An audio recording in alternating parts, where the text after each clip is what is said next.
It's a great pleasure to be here this morning in conversation with Susan. And one of the most striking things, seeing the show again and again over the last few weeks, has been to see how these works, which many, I think there are 2 or 3 works which hadn't been shown before, many of them have been shown, were made in the 70s, 80s and 90s, and all were incredibly important at the time, breaking new boundaries in terms of the themes and the way in which Susan elaborated those. And yet today, when we look at those works, they have an extraordinary topicality that, just as they spoke to and engaged with so many of the dominant cultural imperatives of the 70s, 80s and 90s, today, the works start what I think is a new dialogue with many of the prevalent themes in culture today. And just going through the show, some of the themes that came immediately to mind were the question of information, the question of channels of communication, something that's always been a theme in Susan's work, yet it seems especially important today when people spend most of their life just sending texts and using digital media to transmit information, whereas Susan has always been interested in redundancy, what doesn't fit into information, static, things that interfere with messages. The question of our access to knowledge, again, we live in a world where everyone appeals to Wikipedia or the internet for what seems to be knowledge at almost every moment of the day, and Susan quietly questions, and has questioned always in her practice, what place knowledge has and the status of knowledge. So again, it seems especially topical today, especially a work like Inquiries, which I think we'll talk more about later. And then finally, the broader question of representation. I know it's a cliche to say that an artist's work concerns the theme of representation, but with Susan's it really does. With the works we see around us today, we see hundreds and hundreds of postcards that Susan has collected over the years, which all, in some sense, represent a transitory, ephemeral moment of a wave breaking, something that can't really be captured in its entirety by any means. Susan has catalogued information about the postcards, about the sites, about the waves, which forms part of the project. So an extraordinary topicality of the work in terms of important themes in today's culture. And I thought perhaps we could start by talking a little bit about that theme that surrounds us of representation and the transitory. Oh, okay. Thank you, Darian. Yeah, okay, let's just plunge into this. When I first came to this country, I noticed lots of things that one does notice when you go someplace new. And the interesting thing was, because I share a language, supposedly, that finding all these different things was a surprise to me. And once on a trip to a place that I had asked my partner to go to with me because I thought it had a beautiful name, and the name was Weston-super-Mare, which I thought was an extraordinary name. I found these postcards in a sweet shop. And what fascinated me, now you have to remember this was very early 70s, when the linguistic turn was a major theme in art practice. And I noticed these postcards, they all said rough sea. And the image and the caption always came together. So this is where the issue of representation comes in. So I became fascinated with them. Then on a trip to Brighton, I found some other ones. They also said rough sea. So I began to collect them. And I noticed many things. And in an earlier work of mine called Dedicated to the Unknown Artist, I carefully tabulated and annotated many of the themes and issues that I found in these very simple postcards. The first thing to notice about them, of course, is that they are little bits of the sublime. They're tiny end bits of the whole tradition of the sublime in art. And even when the image isn't showing a rough C at all. The card will still say rough C, which to me indicates that the language that we speak and write, dominates the visual meaning of a work. So in this particular work, I've only used postcards that are either monochrome or duochrome, so there's no hand painting in them, as in the earlier ones that I worked with. And there are two kinds of representations, aside from the textual ones. There's either painting, a postcard that's been made from a painting, or a photograph. And as Darian said, you can't see a wave breaking, but a photograph will freeze a moment, and that's a kind of representation of a fragment of the reality of the movement of the wave, and so forth. Okay, all these things are very self-evident. So that's what that work is about. And it's called On the Edge because it's about my sense, again as a sight foreigner, of being on an island and never far from the sea. And the way the sea gives us the shape of the land as though it were fixed. But of course, as we know, the coast is constantly shifting. So there's a kind of strange representation in that as well. And following the sections of coastline that are defined by the, what's it called? It's not the navigate. It's when you listen on the radio and it goes Dogger, German Bite, etc. Shipping news. The shipping forecast. That's the shipping forecast. But if you listen to the shipping forecast afterwards, there's another forecast for what are called the inland waters. And they come in slightly different sections. And so the piece starts with the first of those sections, which starts with Cape Wrath, again a fabulous name. So that's that piece. Okay. And why a wave in particular, Susan? Well, it's the continuity of that motion that interests me, the constant shifting, changing, lack of fixity of the wave that interests me. And, we get waves, we get sound waves, visual waves. I mean, in the last work upstairs, talking about certain kinds of cosmic waves, light, sound, etc. That's really the world we live in, of the constant movement and change. And it's Can we talk about something else? You don't want my philosophy about waves, but yeah, I'm very interested in them. Another thing that's perhaps linked to this work and also to works like your film, The J Street Project, and the famous series of photos you took during your pregnancy, is the idea of seriality. Yeah. That you have representations one after the other, all possible angles of a wave, of the movement through your pregnancy, of the names of streets in Germany. Well, it's episodic, and frame by frame, and even in photomat portraits, which I've done of myself and other people, it's episodic and filmic, and it's a kind of reluctance to deal with fixity in a way. But also, and I've said this before, I think that seriality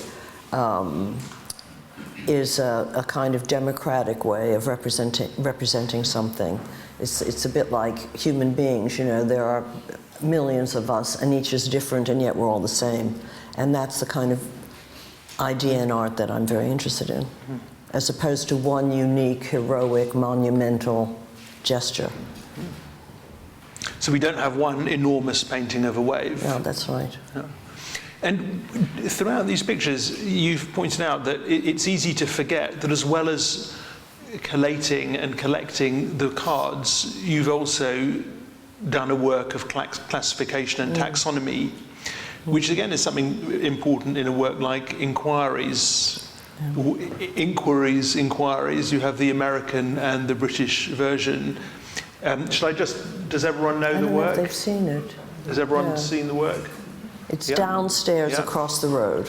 Where you have slides projecting passages from an English and an American fact encyclopedia, which give definitions of words, terms, explanations, the origin of football, the history of the handshake. And I think, Susan, you said they only share one entry in common. Yeah. I was interested in that when I first found the British book in a secondhand bookshop called Inquiry, spelled with an E. And then a couple of years later, I found an American one, Inquiry, spelled with an I, so I knew I had to make a work about it. But the thing is that they are cultural catechisms. The way the formula, the format of these books is that there's a question, and then it's immediately followed by the correct answer. So that the thing comes together as just like a catechism, you know, what is God, and God is blah, blah, blah. It's just that kind of thing, which I found fascinating, that this would be a kind of imprinting of a series of cultural facts. And they share, as you said, only one question, and the question is phrased differently in each set, but it's a very strange question. It's something like, can the stars be seen from the bottom of a well? And that question appears in both sets. And do you know the answer? Yes. Yes, they can be. Now, why do you know the answer to that? It's very interesting. We can talk about that later. Why you know but anyway, I thought that was fascinating because, of course, it's about darkness and light, enlightenment, vision, all sorts of things. It seemed poetic to me. And presumably also about the relativity of what purports to be knowledge, which again seems important today. Different cultural. Yeah. Yes, that's right. I mean, the British set, to me, it may not seem like this to you, but to me, looking at it from my slight distance, seemed to have a lot to do with hierarchy and class and tradition and colonial heritage. You know, what is the largest tree in India and what is such and such in Africa, kind of thing. And, you know, the class comes into questions like, what is the difference between the coronet of a duke and a marquis? Who knows, but obviously you're meant to know. And so on. And the American set, to me, seems to have a lot to do with slang words that all come from gambling or criminality. And a kind of disorientation in space. For example, I told you this one before, what is the right bank of a river? As though a river has a right and a left bank, and then a very long explanation, well, if you're walking upstream, then it's on this side, and at the end of it, you still don't really know. So they are different, but a lot of the facts in both cases are kind of boring, you know, anodyne things. The American one does have some things about folk superstitions, like does lightning fertilize the soil? And the British one has vocabulary words that you might get confused. So they're different, but yet they're very, very much the same. Yes, that's a very old, elderly work of mine. But it's absolutely topical today. If you compare, I don't know if this was your experience, but for me, seeing that work again today was quite magical. And it revived kind of childhood curiosity about facts, about learning things about the world, which you perhaps have less of in the days of Wikipedia. You don't have that mystery and enigma. Well, we have pub quizzes. We do. Which are similar, you know, in a way, it's decided that the question, and there's a right answer to it. And it's not just something like who won such and such a football game on, you know, which is something we might all be able to agree about, but they're sort of ineffable things come up too. It's an interesting shared cultural problem and issue. I don't know if it's true. I mean, I think the French have the same kind of thing. I don't know other countries well enough to know if they have these. And it would be foolish not to link that to the other main theme of your work, which is obviously what seems to go beyond the level of facts. Extraterrestrial life, the paranormal, telekinesis. Does that go beyond fact? You're sure?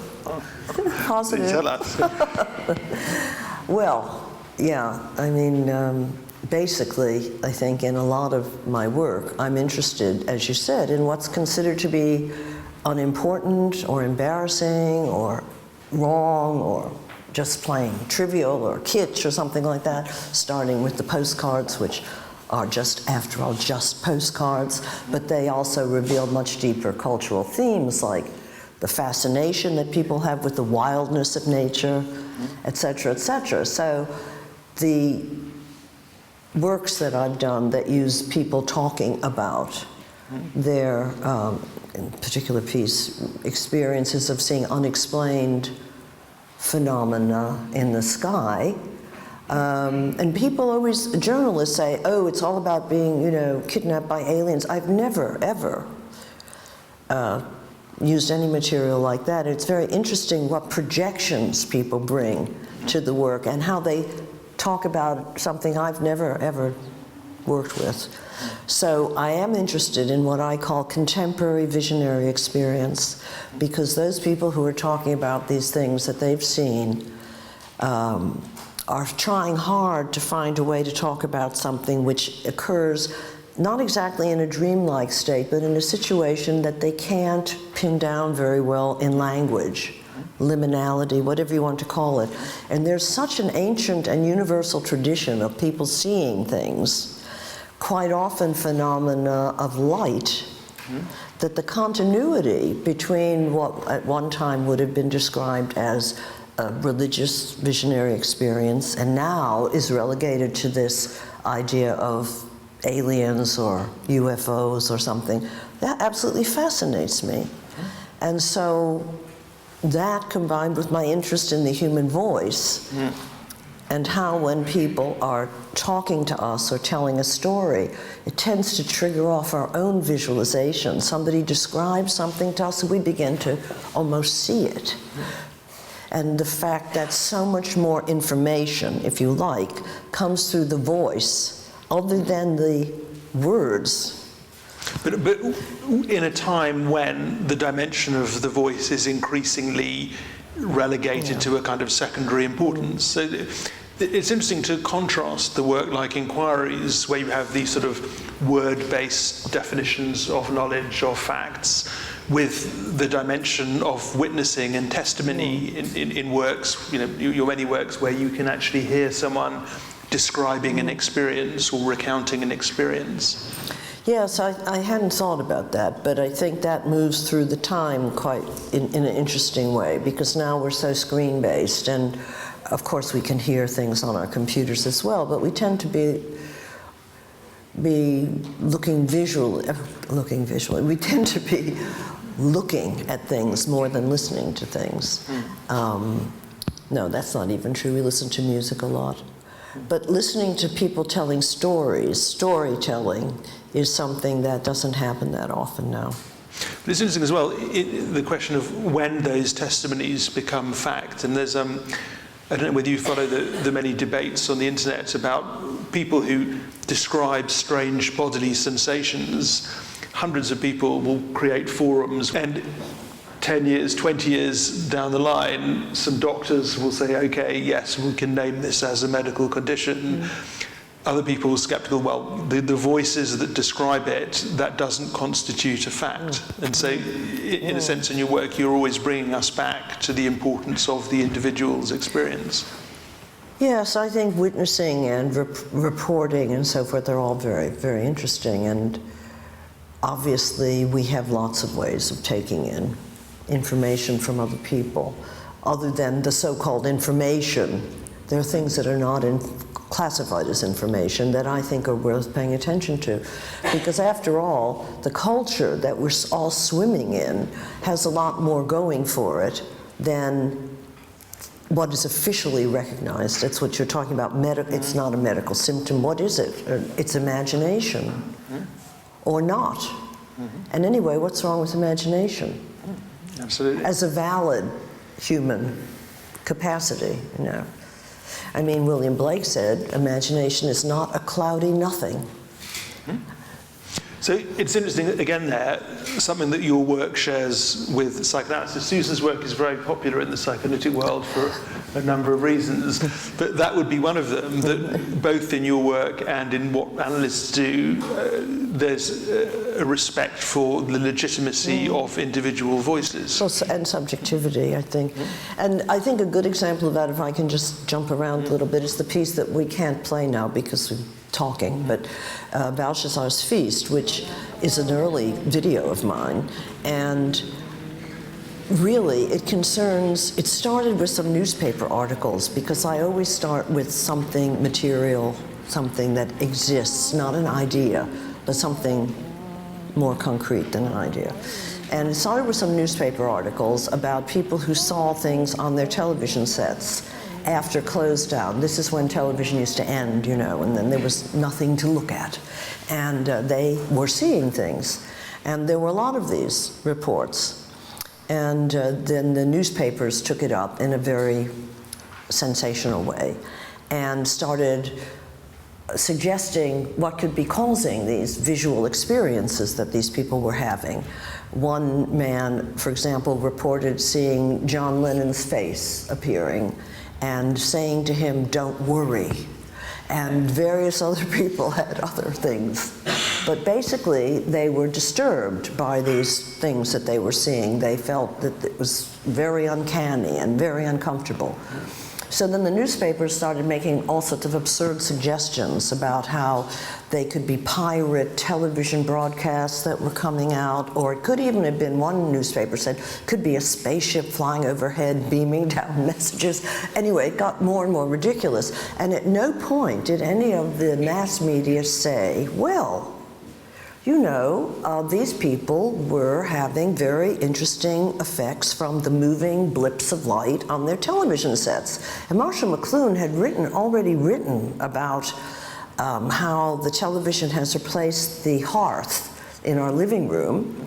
And one of the things that people used to do when they had a hearth was to sit around and look into the flames and talk about the shapes that they saw there and make stories up about it and songs and all sorts of things. Now we have a television set. So it was doing the same thing to these people. It was freeing up some of their visualizing experience, and they were seeing things.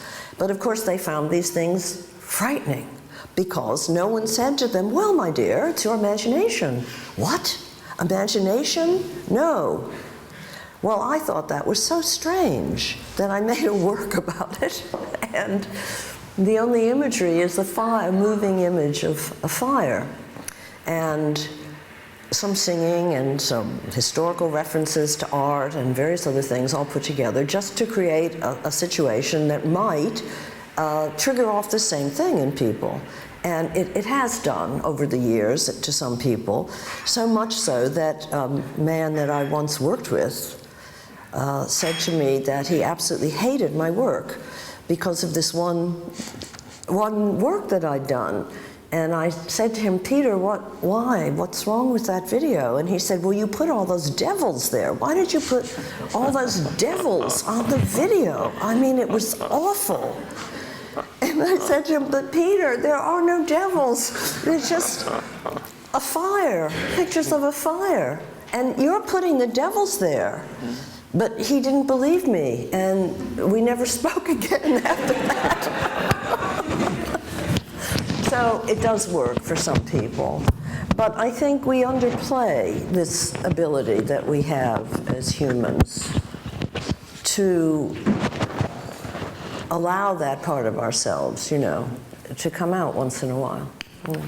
And that was a work that was actually shown, for those of you who didn't know, on British TV, on Channel 4, in, is it 86? I think so. That's about so right. if you turned your TV on at the end of the evening, you would actually see the flickering flames of Susan's work in the place where perhaps the fire had once been in many homes. And yeah, those are the days, you know. And you know that the way well, it's an anecdote, but I actually went to Channel 4 with this video under my arm, literally. Those are the days when you could do that. And I said to the young lady receptionist, you know, I've got this video program that I've made. Because they were starting to show artists' films, but they were only showing bits of them, you know. They would never show the whole thing, which I thought was a pity, because of course when artists make a video, there's a reason that it's a certain length and it's composed in a certain way. And just to take out 5 minutes of it doesn't really tell you very much about the person's work. And she said, oh, just leave it with me, she said, very, very nicely. And she gave it to Michael Kuster, who was then the head of programming. And he liked it, and so they put it on. And it was very easy. So, yeah. And why wouldn't that be possible today? Though we know it wouldn't, but why? Well, because it's all so much more complicated, isn't it? There are so many layers of people you'd have to go through to get it approved, and also because it isn't, my work isn't televisual. You see, this is the thing, it's not televisual. You use your eyes differently when you see my video. You're conscious of a different way of seeing. And in fact, they got very good feedback from the public, and some people actually said that their eyes felt different when they saw this, which I think is a very nice comment to have. And so they don't know, they wouldn't do it now, I don't think. And why did you choose that title for the work? Belshazzar's Feast? Yeah. Well, because of the Rembrandt painting and the story in the Bible, which is about a group hallucination. You all know the story of Belshazzar's Feast? And there have been some really important musical compositions called Belshazzar's Feast, and I thought it was something that would sort of convey the idea that there's a traditional attention to this kind of experience, that it isn't a new thing. But you see it as a group hallucination? Well, these people who were seeing the images on their television set, it was all happening to them at the same time, but of course they weren't all sitting in the same living room, because that is different from Belshazzar's Feast.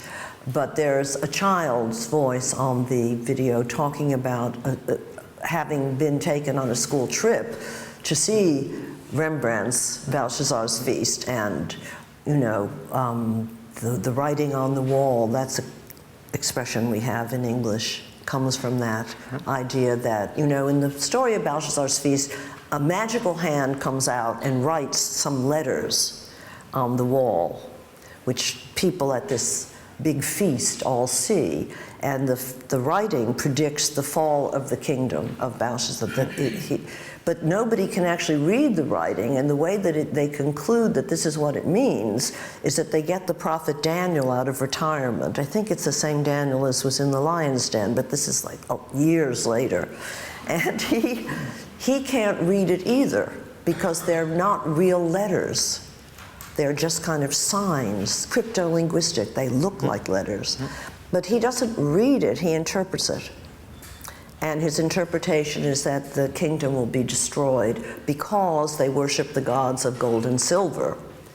Anyway, I liked all that. So I thought it was a good title. It's a great story.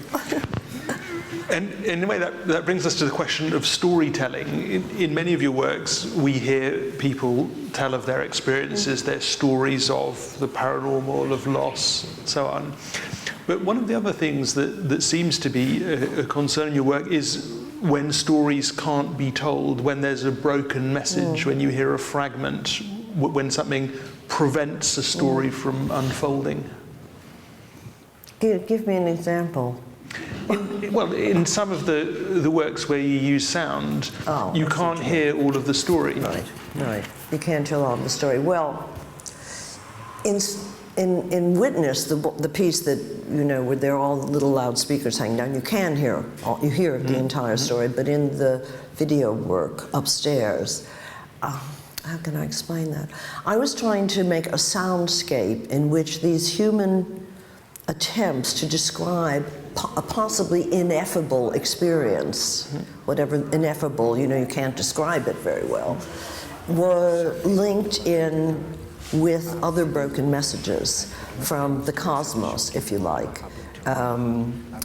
Strange radio, shortwave radio bits that seem to appear, which are collected by a project called the Comet Project, and bits of translations of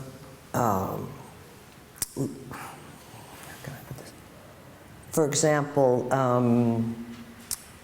the way that some scientists have translated light into sound so that we can experience it that way.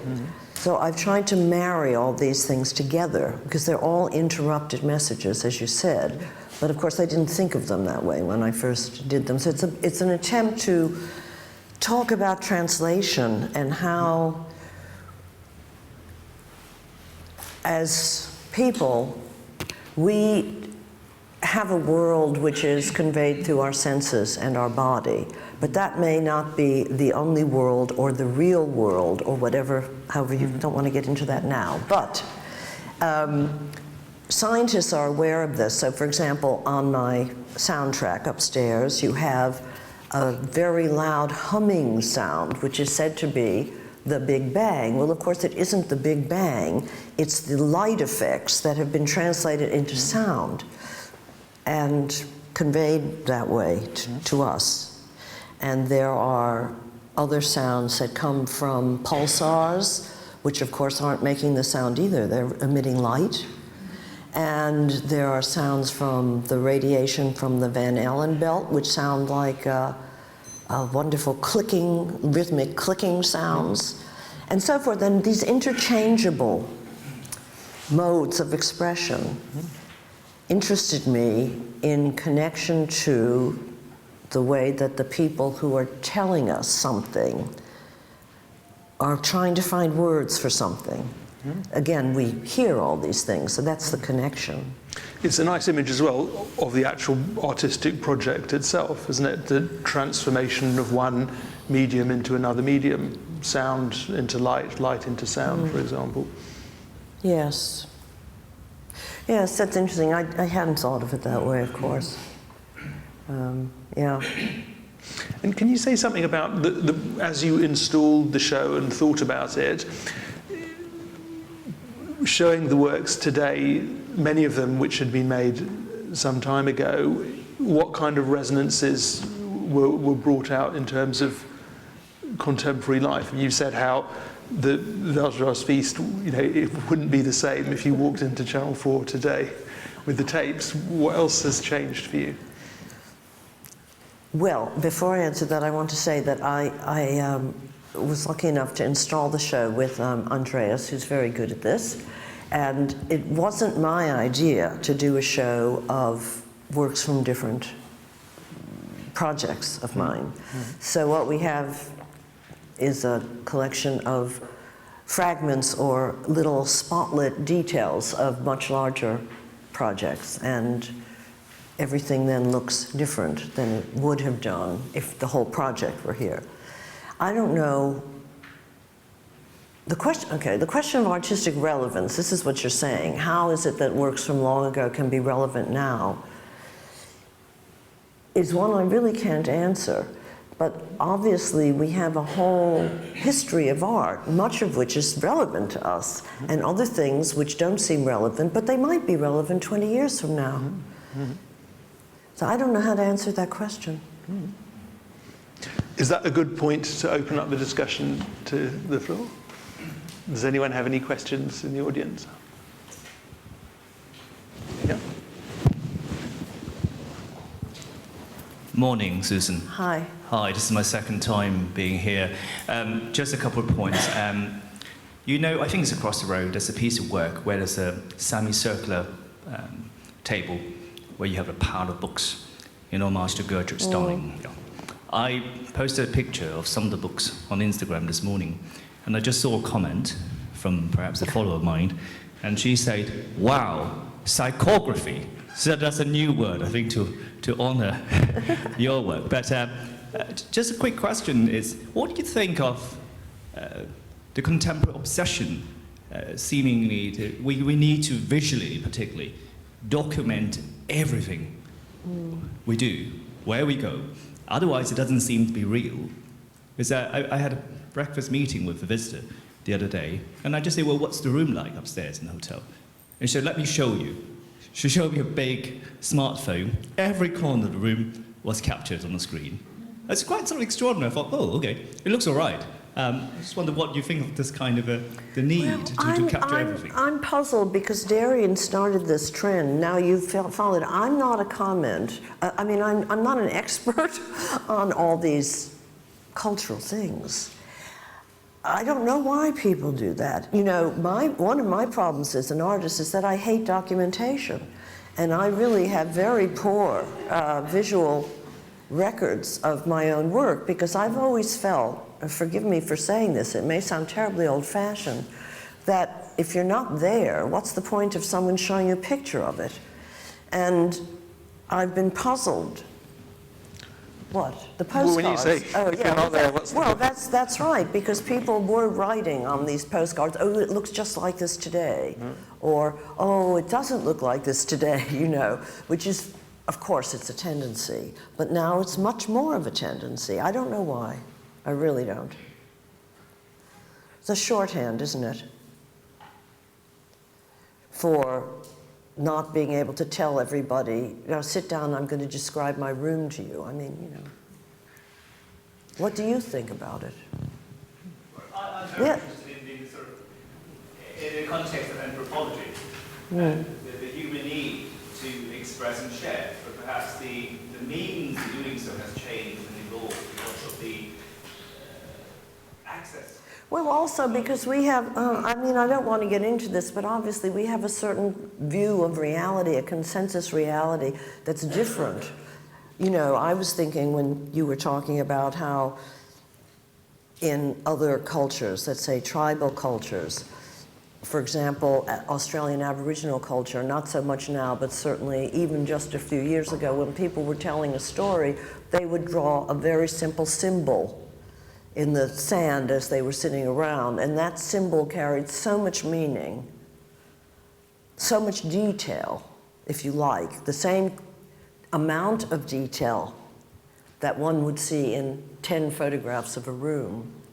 To us, it might just look like a circle in the sand, but it's a form of representation, and every form of representation, of course, is a shorthand for experience, so there you go.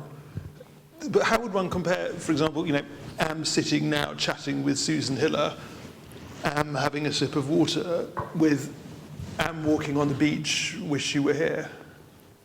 Isn't there something fundamentally different about those two modes?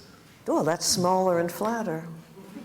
But what would happen if someone had to compulsively, you know, to follow your question, write and send postcards every few minutes of the day? Well, some of these people do. I mean, actually, you can, nice of you to bring that out. If you look at some of them, you'll see that the same person has sent a series of postcards, perhaps to one person, and not enough room to write. So then they go to another postcard and so forth. It's very interesting, all of this. I don't know what the answer is, but it reminds me of this story about Picasso, and this is a good story about representation. Picasso had a collector visiting him once who really didn't like Picasso's work very much, and when Picasso asked him why, he said, because you do pictures of people that don't look like the people. And then later, when they'd had a few drinks, you know, and so forth, this man got a bit more relaxed, and they were being very friendly to each other, not talking about art anymore, and he pulled out his wallet and started showing Picasso family photos, and he took out this picture of his wife and he gave it to Picasso, and Picasso looked at it and said, "Oh, isn't she pretty and so small, just big enough to fit in your pocket." Something that seems to come up in the conversation today and the talk is this movement between the concrete and the immaterial, the factual and the unknown, the fixed and the kind of transient thing that you can't get hold of. And I just wondered, as an artist, what's your role or your agency in the space between those things? Is it about making us more unsettled about what we think is known and fixed? Or is it a certain comfort about knowing that nothing really is fixed or tangible?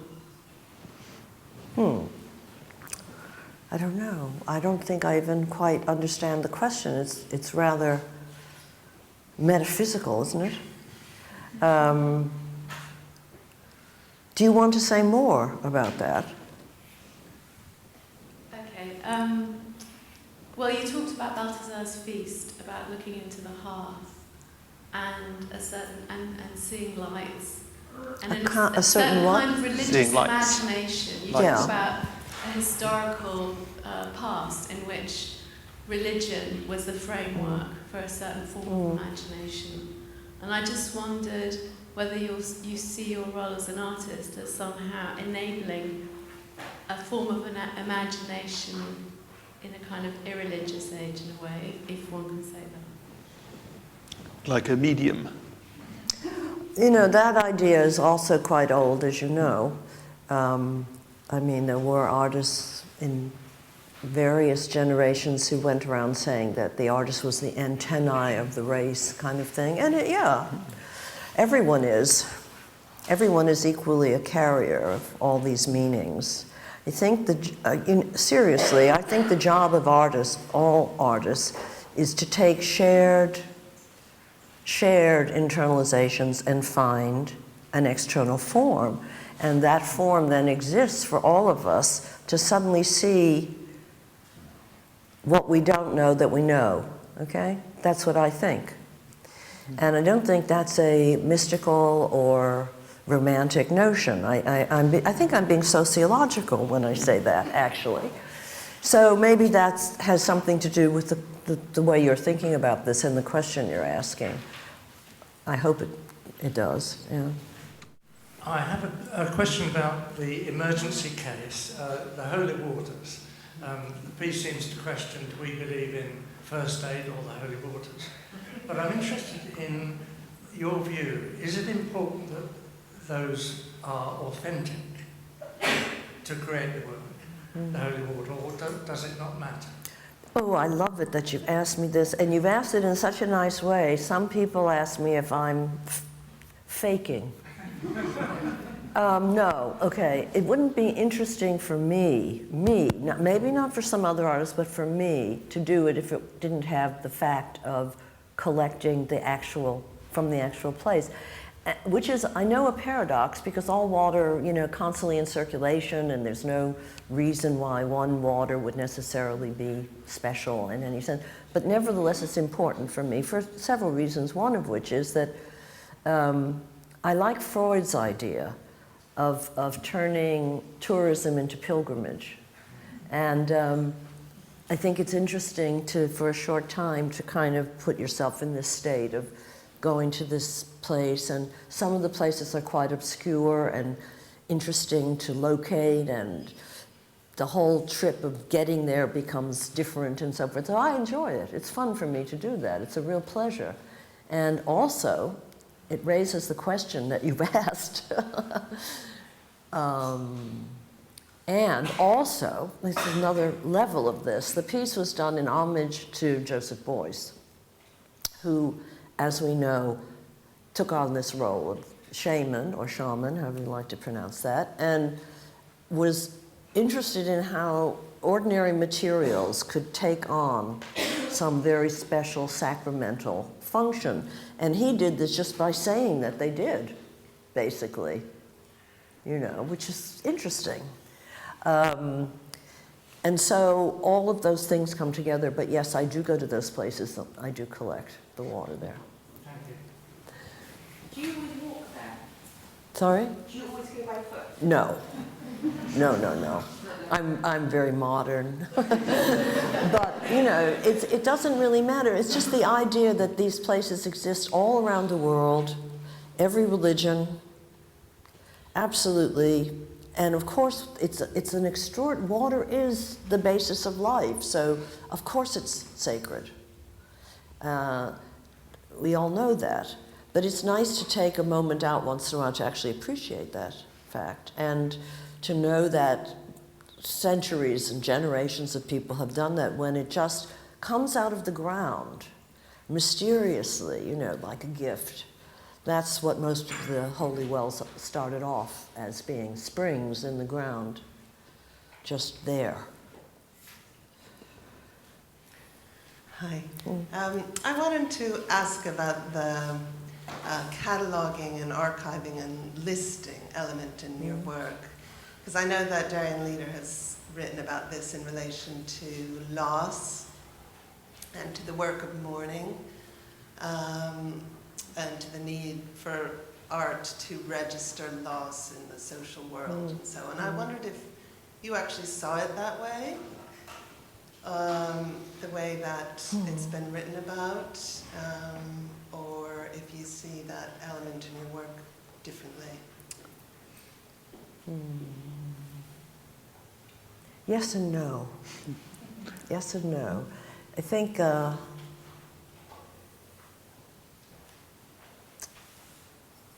when I'm working, I try to be as simple as possible and start, as I've said several times, with a thing, an artifact, something that already exists, that seems to me to have more to it than normally is attributed to it. For example, a postcard or a street sign or that kind of thing. And just to be as simple as possible, to follow through on that. Obviously, collecting itself as a practice has a kind of magical quality, warding off death or whatever. So I do know all that, but I don't think about that when I'm making work, or I wouldn't do it, you know. That's a kind of, everybody who makes art of any kind is always on this paradoxical kind of edge, I think. Yeah. Hello, Susan. I was intrigued as to, I'd be interested to know actually, and can understand that your work seems to be an interrelationship between a collective kind of group of people working, like these postcards, and the waters.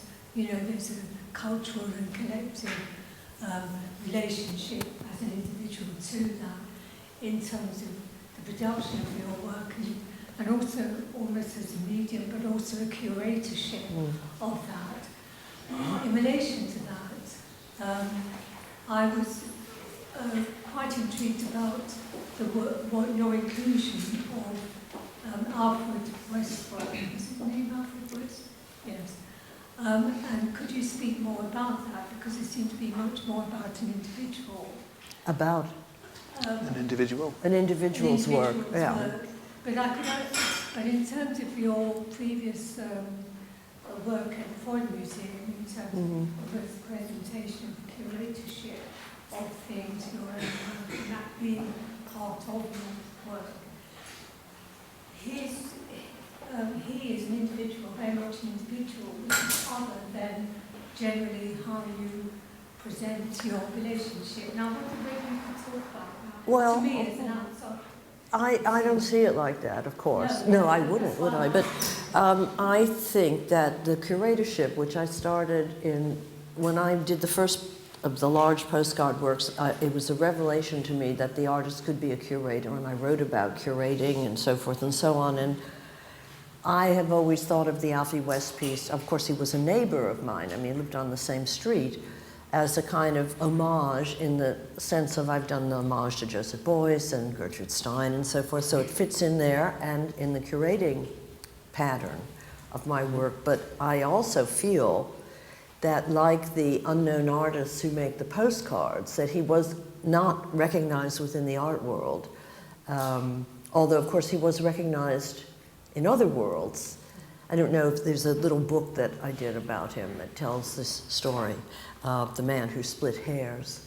I think he was a wonderful conceptual artist because the early conceptual works that had their origin in language, had he known that, perhaps he would have thought of himself like that. So I have a lot of reasons to be interested in him, but I don't think it's a strange work for me to have done. I don't think it's No, I think it fits in. In your relationship, and particularly as it's placed within this context. Yeah. It's a bit more intriguing. It is true, isn't it? Because one might see a contrast between the focus on the specificity of an author in that work and in a sense, the anonymity of the hundreds of voices telling their stories in other works. That's absolutely true. But I never forbid myself to do anything. You know? I have a very simple question. Obviously, you are dealing with the uncanny, which is a term which Freud has sort of. I really can't. I'm deaf. Uncanny, U-N-C-A-N-N-Y. The uncanny. Uncanny, yeah. Uncanny. And I just wonder, how did that happen? Why did you choose more or less this field of investigation, which is very suspicious for most people? Why is it all about How did that happen? What? That you were so interested in the uncanny. And that I'm you not were- interested in the uncanny. The uncanny is a generalization. I'm not interested in the uncanny. I'm interested in specific artifacts, which may or may not be uncanny. I mean, uncanny to one person wouldn't be uncanny to another person. Is that... But you are interested at the same time in what society tends to marginalize as incomprehensible or inauthentic. That's because I'm a feminist. Okay.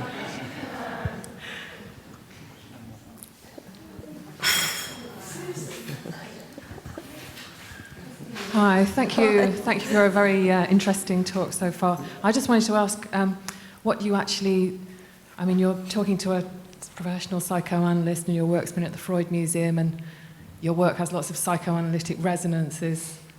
For me, I infer them anyway. I wonder what you think of the actual psychoanalytic process, whether you've undertaken it yourself or how you feel it enhances or clarifies some things or confuses other things. I don't know whether I should really answer this question, but yes, I have had some experience of it, not a great deal. And yeah, that's one thing. But I have friends who are psychoanalysts. I hope that's okay. I mean, it is interesting talking to Darian because I have to avoid allowing him to probe too deeply. But I think that, you know, we're living in a world which has depths that perhaps need to be looked at more. And I think a number of artists are increasingly aware of that. And I think that the whole, if you like, the whole psychoanalytic approach has been increasingly interesting to artists. The problem for me is that the academic use of psychoanalysis has also started to inhibit artists who overthink their work in a kind of, if you like, a superego way in order to get rid of awkwardnesses. So this is it's an interesting question in general, but I mean, we don't have time to discuss it now, but thanks for asking. Can I just add a note on that quickly? We run a clinic for low fee or free analytic work, which is almost entirely funded by contemporary artists. You have the commitment there. Much more from the art world and from the literary world. And to make another little observation, I work and have worked with a lot of artists over the years. Writers, people in other fields talk about their work, the poem they can't finish, the book they can't publish, all of this. In my experience, artists never, ever, ever talk about their work. They talk about other artists, their gallery, the technician, what have you, all their other problems, but they never, ever talk about what they're doing in their work, which is really interesting as a theoretical problem for psychoanalysis. I really appreciate actually the element of storytelling, both in your work and also through this talk actually. And if you allow me, I have a brief story. I recently just moved to the UK as well from the United States, and I was at a recent party and was speaking with a young British man, and he asked me if I believed in ghosts, and I said, I do, and he said, of course you do, you're American. And this is, I don't bring this up really to draw a distinction between, you know, whether people from the UK or Americans believe in ghosts or not, but I think that something that's very interesting in your work is this idea of sort of a mystical artifact, or this idea of fragments made whole, or sort of the ghost that can also be fact. And that they might not be, the ineffable and the concrete might not be that different, really. And I don't know if it's really that much of a question now. Do you draw a distinction, or is your work really a spectrum between these two things, or is it a meeting? Spectrum.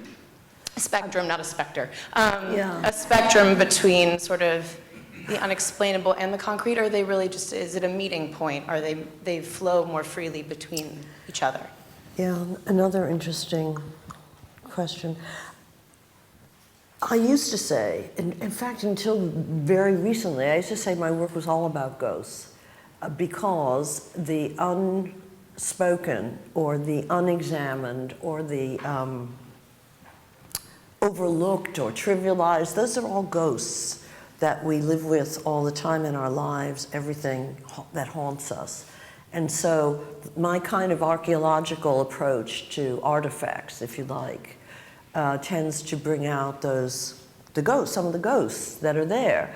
And the question before about the uncanny, well, is that uncanny or is that just something we're overlooking? And does that make it uncanny? Is that why it seems uncanny, you know? Like the person who saw the devils in the flames. It's a ghost for him, you know. So it's a very interesting question. I can't answer your question, but... Thank you, Al. Isn't that an appropriate point to stop on an unanswered question? See, thank you very much, Susan. Thank you, Darian.